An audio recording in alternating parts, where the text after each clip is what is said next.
Hello, and welcome to the first look at Total War Saga Troy.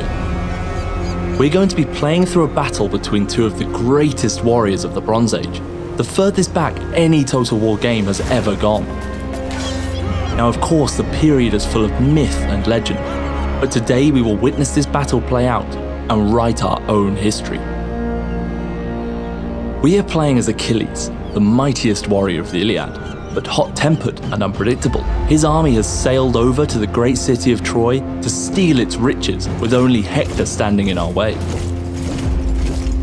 The champion of Troy, Hector, sees an opportunity to take down the enemy of the city and end Achilles' hunt for glory. Seeing that he outnumbers our forces, he has marched out to fight with an army of elite soldiers. We might not be as heavily armoured as Hector, but we can use our mobility and guerrilla tactics to finish Hector and take Troy for ourselves.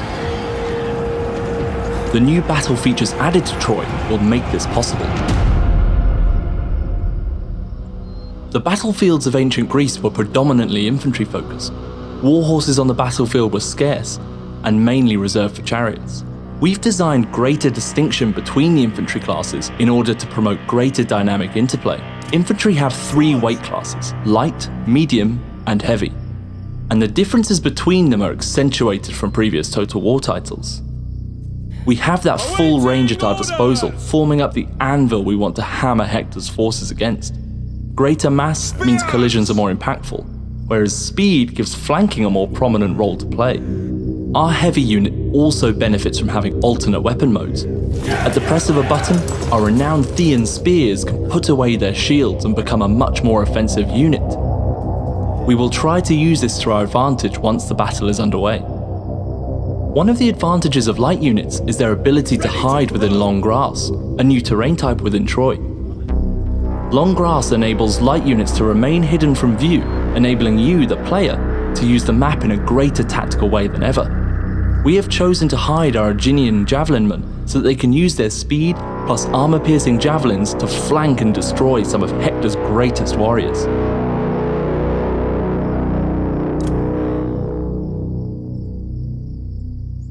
On our right flank, we have our Aeginian runners, trained by Achilles himself, also making use of that long grass.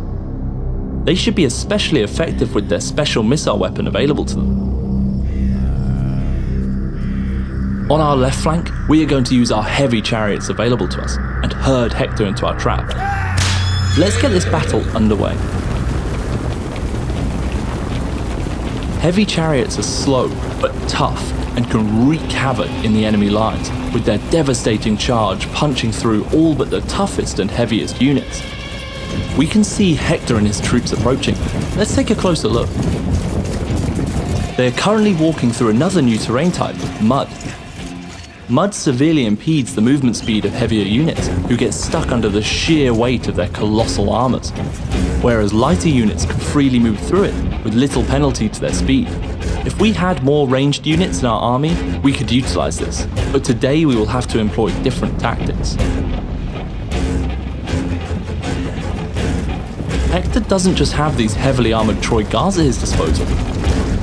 He also has a Minotaur, a powerful mythical unit in Troy, which can be used to cause massive disarray to enemy troops with his towering height and incredible strength. We think of our Minotaur as a rebel or bandit king who invokes the symbols of the past to stake a claim for power. His army is getting close, leading his archers at the front to loose arrows onto our strongest units.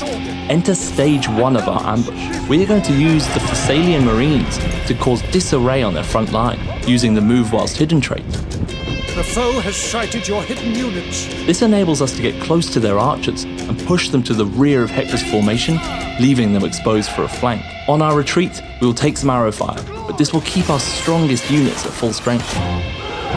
Our heavy chariots have wrapped around and punched through to completely wipe out the lightweight archer unit. Our right flank is managing to prevent any attacks our enemy Hector had planned, with the light swordsmen holding them in place, and our Aeginian runners using their aforementioned missile weapon to provide range support. Hector's forces are now attacking our front line, including the mighty Minotaur. Your hero is under attack. Achilles has engaged with their unit, Let's put away the shields of our Thean spears and engage on the offensive.